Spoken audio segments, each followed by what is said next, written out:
Welcome to Not Milk Never Milk. Subscribe if you're lactose intolerant. In this video, I will show how to set up a grid in Photoshop, updated. Start by opening your document, then toggle View Show Grid to make the grid visible. Next, go to Preferences Guides, Grid and Slices, and set grid line spacing and subdivisions that fit your layout. Use logical units, snap to grid for precision, and preview at 100% zoom to ensure alignment before locking guides and continuing your design work. To customize spacing, open Preferences and select your preferred measurement unit, such as pixels or inches. Enter a grid line spacing that matches the scale of your design and choose subdivisions to divide each major square into smaller increments.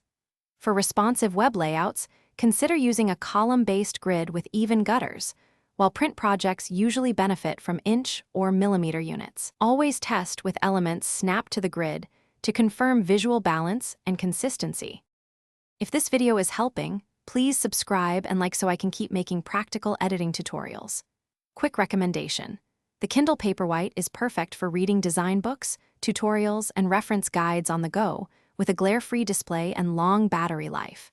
It makes learning while commuting or waiting much easier, and it pairs nicely with sketching notes for layout ideas.